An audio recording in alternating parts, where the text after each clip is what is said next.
Daniel Carter didn't notice the envelope at first. He was balancing a cooler in one hand and fishing rods in the other, the scent of pine still lingering from his weekend trip to Bear Hollow.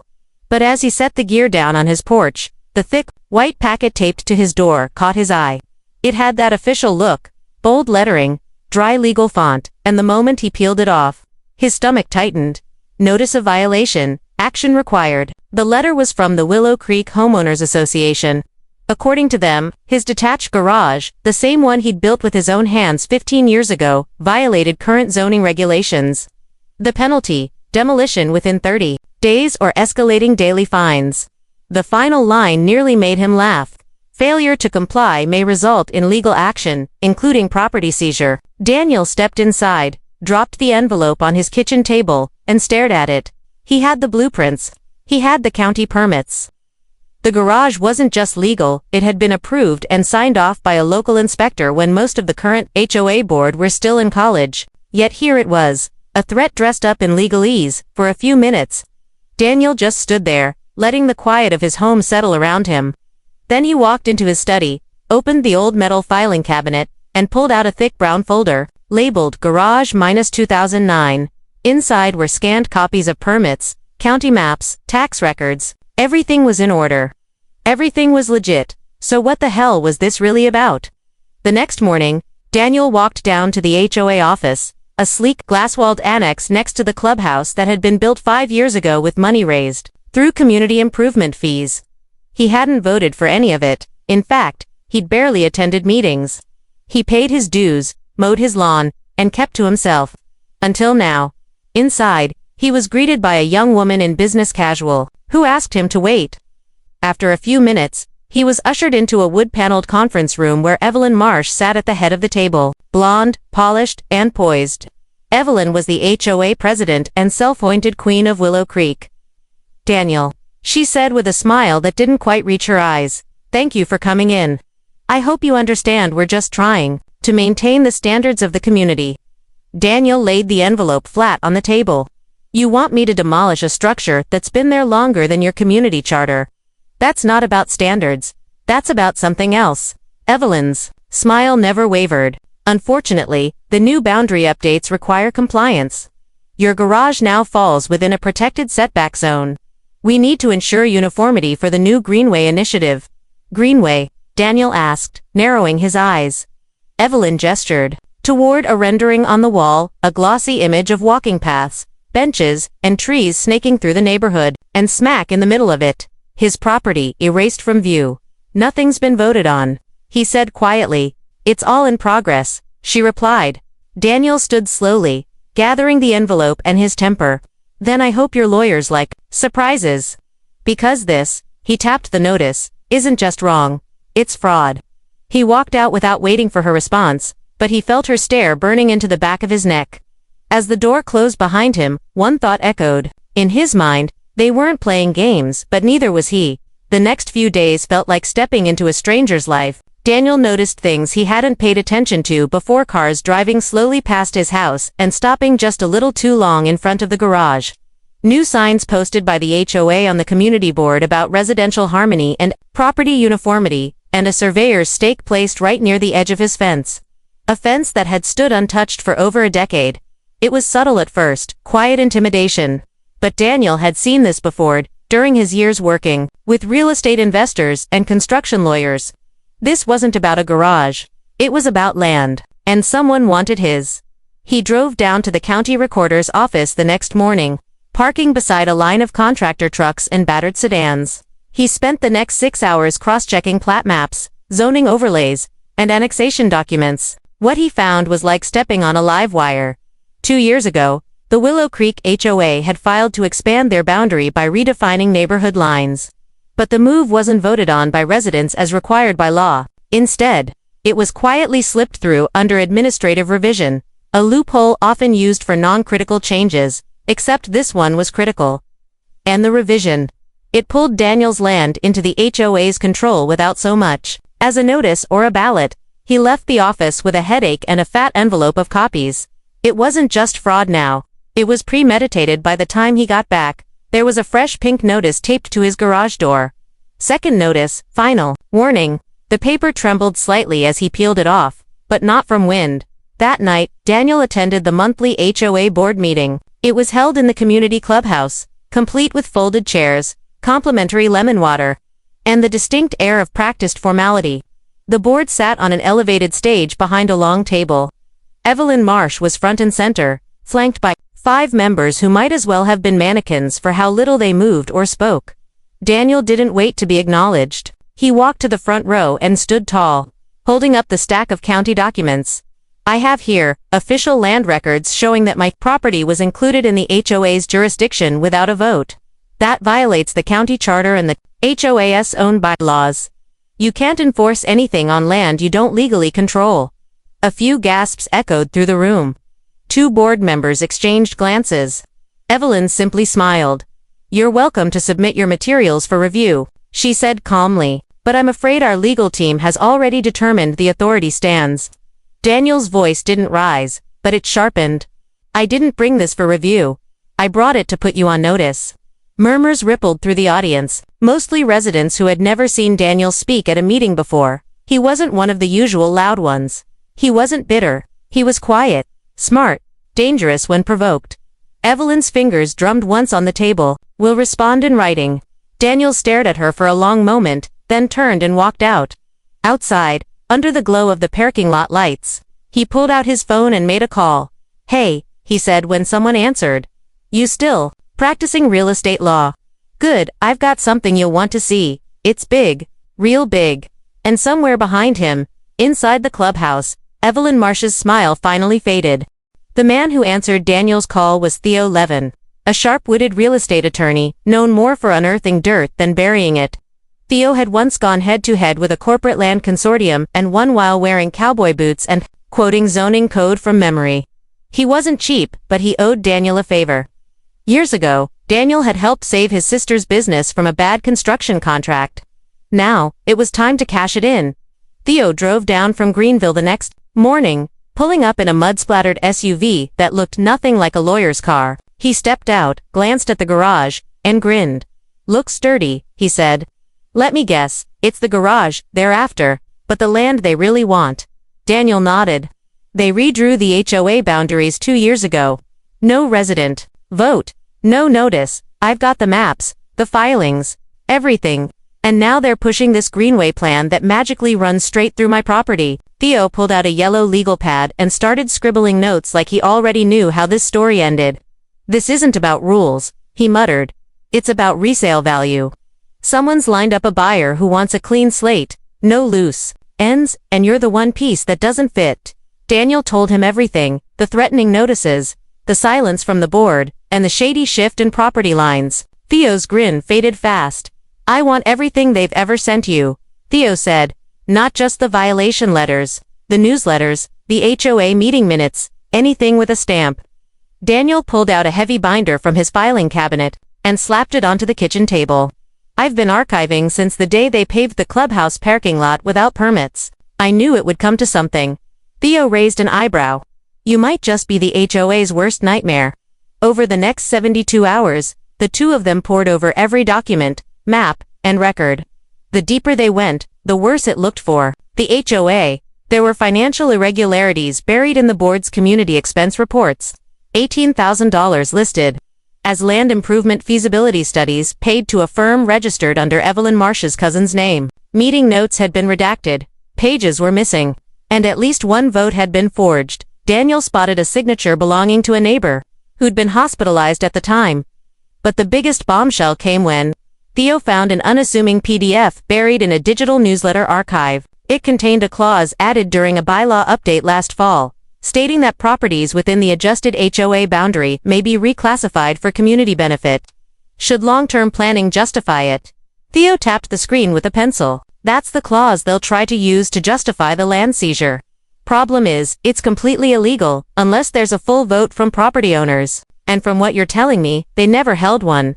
Daniel stared at the document, a slow-burning fury building in his chest. They're stealing people's land. Quietly, legally, on paper. But not in truth. Theo leaned back, folding his arms. They're using procedure as a weapon. But now we've got ammunition. That night, Daniel and Theo prepared the opening salvo, a cease and desist letter with attached evidence, a formal challenge to the HOA's jurisdiction, and a demand for immediate reversal of all enforcement actions. It was hand-delivered to Evelyn Marsh the next morning. She read it, paused, then smiled at the courier with the same calm confidence she'd always carried. But later that night, for the first time since she took over the HOA board, her lights stayed on past midnight, and Daniel Carter, he was just getting started. The response from the HOA came faster than Daniel expected. Less than 48 hours after Theo's cease and desist letter had landed on Evelyn Marsh's mahogany desk. It wasn't an apology or even a defense. It was an escalation. A new letter arrived by certified mail, this time marked final enforcement action.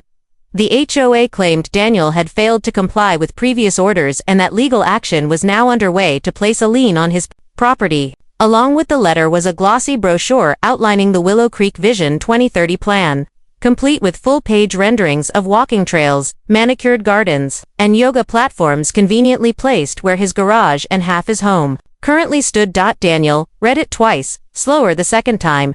They weren't just bluffing. They were going for blood. When he called Theo, the lawyer didn't sound surprised. They want to push you into court on their terms. If they file first, they frame the narrative. That's why we're going to beat them to it. Theo had already been preparing. That afternoon, they filed a civil suit in county court accusing the HOA of fraudulent boundary expansion, unlawful enforcement, financial malfeasance, and harassment. Attached were scanned documents, time-stamped minutes, and signed affidavits from 3 other homeowners who had experienced similar tactics. Daniel hadn't been the first. But if he had anything to do with it, he would be the last. By the end of the week, the story hit local news. A short piece on Channel 8 ran during the evening broadcast. Homeowner accuses HOA of illegal land grab. It featured Daniel briefly standing at the edge of his property, the garage in the background, and a quick, nervous denial from an HOA spokesperson who refused to comment due to pending litigation. Suddenly, Daniel wasn't alone. The next day, a woman knocked on his door, a petite senior named Marla Phelps, who'd lived 2 blocks away until she was forced to sell her home a year ago. She told him, voice shaking, how the HOA had fined her $150 a week over her backyard shed until she caved and sold the property. Now, her old lot was listed as a community herb garden. 2 hours later, Daniel got a call from a former board member who had resigned abruptly last spring. The man asked to remain anonymous but confirmed what Daniel already suspected. Evelyn had been pushing the Greenway agenda for over a year, and every vote that didn't go her way mysteriously disappeared from official records. Theo filed 2 subpoenas the next morning. One for the HOA's complete financials and another for internal communications from the last 18 months. Daniel half expected Evelyn to stall or bury them in red tape. Instead, she responded with a move that turned the neighborhood on its head. Late Friday evening, HOA officers went door to door, handing out flyers claiming Daniel's lawsuit was threatening to bankrupt the HOA and jeopardize community development. The flyer warned of skyrocketing dues and delayed improvement projects if Daniel refused to drop the suit. At the bottom, in bold letters, ask your neighbor Daniel Carter why your dues are going up. Daniel found one of the flyers tucked under his windshield wiper the next morning. For a moment, he just stared at it, quiet and cold. He didn't need a war, but if they wanted one, they were going to find out who they were fighting. He took a photo of the flyer, texted it to Theo, and wrote one word beneath it: retaliation. The moment Daniel texted Theo that photo, retaliation became more than just a word, it became evidence. Theo's reply came in seconds. They just handed us Exhibit A. What Evelyn Marsh and the board had failed to consider was that public intimidation, especially against a litigating homeowner, was a serious misstep, one that could quickly be interpreted as an attempt to sway witnesses and obstruct due process. Theo immediately filed a supplemental motion with the court, attaching the flyer and including sworn statements from 2 neighbors who confirmed HOA volunteers had distributed them door to door while making defamatory comments about Daniel. But even as the legal gears began grinding behind the scenes, Daniel was facing a different kind of trial, one in the court of public opinion. The flyers had worked in part. Some neighbors began to distance themselves. A few stopped waving from across the street. Someone even posted anonymously on the community app accusing Daniel of jeopardizing property values with his personal vendetta. The irony wasn't lost on him. They were trying to frame him as the villain while plotting to erase him off the map. Still, For every cold shoulder he received, another voice stepped forward in support. A single mother who'd been forced to remove a storage unit under threat of daily fines. A retired couple fined over a faded driveway. Even a local high school teacher who claimed she'd been publicly humiliated by the board for having unauthorized lawn furniture. Daniel and Theo gathered every statement, every document, and every testimony, piece by piece. The wall around the HOA's shady operations began to crack. Then came the moment that shifted the tide entirely. Theo called Daniel just after 10 p.m. on a Wednesday night. "I got him," he said. "Got who?" "The treasurer. Former treasurer, I should say." His name was David Riker, a quiet man in his late 40s who had once served as the board's financial secretary before resigning abruptly. He'd been silent for nearly a year. Now, he was ready to talk. Theo had tracked him down through a mutual connection and convinced him to meet. The next day, Daniel joined them at a diner on the outskirts of town. Riker looked exhausted, like someone who hadn't slept a full night since resigning. "I thought it would be simple bookkeeping," he said, stirring his coffee. "But once I got close to the real numbers, things got shady. Evelyn would personally approve payments labeled as research or planning fees, and half of them went to shell companies. One of them was literally registered to a P.O. box with no listed owners. When I started asking questions, she called me into a meeting, no witnesses, just her, and told me if I didn't drop it, I'd be liable for financial sabotage." Daniel sat still, every muscle locked in place. "Did you keep any of it?" Riker nodded. "Everything. Emails, transfers, board memos. I've been holding it, waiting for the right moment." "Looks like you just gave me one." What Riker provided over the next 2 days was devastating. Financial ledgers, signed approvals, and most damning, an internal memo marked confidential, in which Evelyn referred to Daniel's garage as an unfortunate obstacle in the Green Corridor development timeline. Theo prepared a motion for emergency hearing. He didn't just want to fight the HOA's claims now, he wanted them exposed. And in 48 hours, they would stand in court, not as a homeowner and lawyer, but as two men carrying a lit match toward a very dry forest. The courtroom was packed. A storm had been building for weeks, but this was the lightning strike? On one side sat Daniel Carter, stoic and steady, his calloused hands folded on the table before him. Beside him, Theo flipped through a binder fat with evidence. Across the aisle sat Evelyn Marsh, sharp as ever in her tailored navy blazer, lips pressed into a thin, unreadable line. Her lawyer, a man named Callahan with silver hair and the smugness of someone who usually wins, whispered something in her ear just before the judge entered. Everyone stood. Judge Maureen Collister was known for two things: her intolerance for nonsense and her ability to sniff out arrogance like a bloodhound. She glanced at both sides, then tapped her gavel once. "Let's begin." Theo wasted no time. "Your Honor," he began, voice clear and steady. "We are here today because a private governing body overstepped its legal authority to the point of criminal misconduct." He opened with the flyer Evelyn had distributed, the intimidation, the defamation. He then introduced the county maps, proving Daniel's property had been forcibly redrawn into HOA control without public vote or notification. The room shifted, whispers bouncing off courtroom walls. Callahan objected. "Of course, Your Honor, this is a mischaracterization.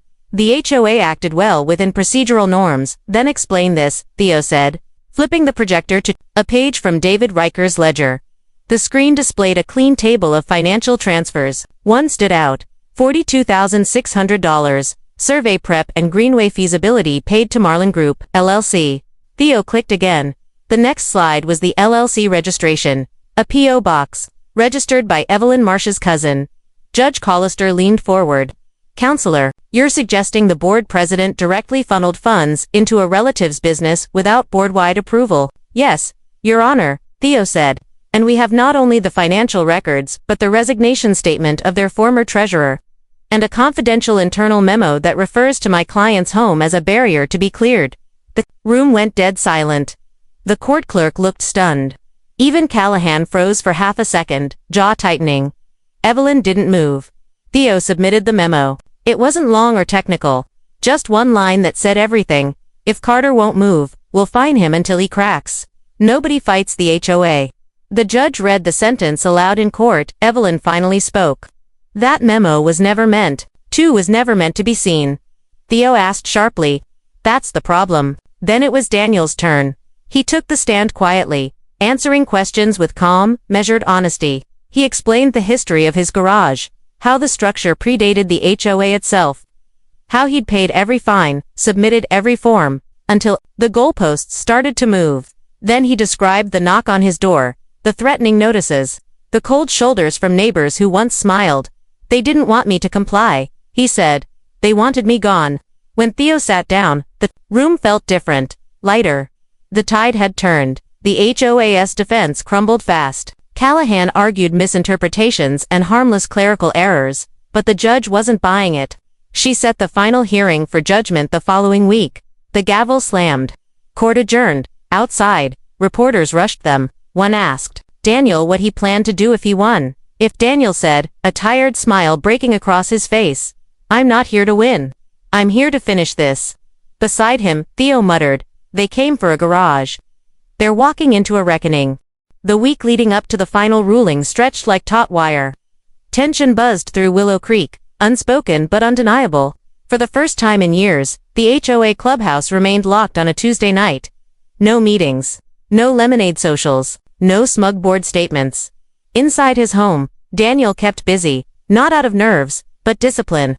He spent the days clearing out old blueprints, tuning his tools, and fixing things that didn't need fixing. Theo checked in every evening. Each call, shorter than the last, the evidence was airtight.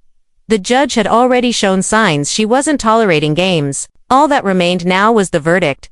But just when Daniel thought he'd seen the last of their tricks, the HOA fired one more shot. 2 days before the ruling, a city zoning inspector arrived unannounced on his property, claimed he was responding to a complaint of unauthorized residential business activity. Daniel nearly laughed. It was so desperate, so sloppy. He invited the inspector in, gave him coffee, and handed him a signed letter from his attorney stating that no such complaint could lawfully be enforced due to pending litigation. The inspector backed off fast. Daniel stood at the fence long after the city truck drove off, the sun dropping behind him like a curtain closing on a bad act. The HOA had overplayed again. By the morning of the judgment, the courthouse lobby was crowded with more than just lawyers. Dozens of Willow Creek residents had come, some out of curiosity, others in quiet hope. More than a few held back tears when they shook Daniel's hand. He hadn't just stood up for himself, he'd made them feel like maybe they hadn't been crazy all along. Inside the courtroom, the silence was a pressure cooker. Judge Collister entered, took her seat, and got right to it. The matter of Carter versus Willow Creek Homeowners Association has raised serious concerns regarding governance, jurisdiction, and ethical misconduct, she began. It is the conclusion of this court that the HOA has acted beyond its legal authority in attempting to enforce penalties and boundary changes without required residential approval. Daniel didn't flinch. He listened, jaw clenched, as the judge continued. This court orders the immediate rescission of all enforcement notices and fines against Mr. Carter. Furthermore, this court imposes a financial audit of Willow Creek HOA, effective immediately, and suspends all board activity pending further investigation. Gasps rippled across the room. Evelyn Marsh sat frozen, her polished facade cracking for the first time. She didn't speak. She didn't move. But in her stillness, there was defeat. Then came the final blow. In addition, due to credible evidence of financial misconduct, this court is referring the matter to the district attorney's office for potential prosecution. Theo turned to Daniel and gave a quiet nod. It was over legally, morally, and publicly. Outside, the reaction was unlike anything Daniel had expected. Residents clapped him on the back. A local reporter tried to hand him a mic. Someone started a slow clap. And for the first time since this nightmare began, Daniel let himself smile. Just a little. But the real twist came 3 days later. He received a letter, not from the HOA, but from the county clerk. Due to unpaid legal debts and court-ordered restitution, the HOA had been forced to auction several assets, including one piece of property that made Daniel sit down when he saw it. The HOA clubhouse thought it would be going to the highest bidder. Daniel didn't hesitate. The auction was held on a gray-skied Thursday, the kind of morning that hung quiet like held breath. It took place in a modest county hall. No fanfare, no media circus, just folding chairs and quiet whispers. Most of the bidders were there for smaller parcels, green lots, utility easements, storage sheds that once belonged to Willow Creeks. HOA. And then there was the final lot, parcel number 29B, the HOA clubhouse, appraised at over $300,000, but now open for public bidding due to asset forfeiture. Daniel Carter arrived alone. He wore jeans and a buttoned shirt with sleeves rolled halfway. No lawyer, no entourage. He didn't need either. Not anymore. He registered, quietly took his paddle, and waited as the clerk moved through the lesser lots. He listened as landscapers, property flippers, and eager developers snatched up the crumbs of what used to be HOA control. When the clubhouse came up, a murmur passed through the room. The auctioneer gave a half-hearted description. Lot 29B. Former administrative building for Willow Creek HOA. Single structure. Public access. Full utilities. Opening bid. $25,000. A few paddles twitched. One man in the back, someone from a management company, called out 25. A second man raised to 30. Then silence. Daniel lifted his paddle. 35. The management rep shot him a glance. 40. Daniel didn't blink. 50. There was a pause. The rep hesitated, consulted his clipboard, and slowly set it down. The gavel hit wood. Sold. Lot 29B goes to Mr. Carter. Just like that, the clubhouse was his. 3 days later, Daniel stood at the edge of the parking lot as a locksmith removed the HOA emblem from the clubhouse front door. Inside, the walls still carried the scent of lemon cleaner and politics. Endless forms, notices, posters about rules and penalties. He walked from room to room, quiet, remembering every battle fought on the other side of these walls. His name on paper, his home on a map, his future up for vote. Not anymore. He renovated it over the next month, not into a fortress, but into something no HOA had ever dreamed of. A free community hub, one with no fines, no violations, no secret meetings, just neighbors, coffee, and honest conversation. The first open house was packed. Kids played where the old board used to sit. Families brought food. Someone put up fairy lights around the porch. The air, for the first time in years, felt like it belonged to everyone. Then came the final touch. Daniel mounted a handmade wooden plaque above the main entrance, where the HOA seal used to hang. It didn't say welcome. It didn't say rules. It read, no fines, no fear, just freedom. That night, Evelyn Marsh drove by. She didn't stop, didn't get out, but her car lingered at the curb. She stared at the building for a full minute, once hers, now lit up with laughter, with kids drawing chalk cartoons on the sidewalk. She was no longer president. No longer anything. Daniel stood inside, watching through the window. He didn't wave. He didn't smirk. He simply turned away. This wasn't about revenge anymore. This was about reclaiming something deeper, not just land, but dignity. And from that day on, in Willow Creek, no one ever looked at a garage the same way again.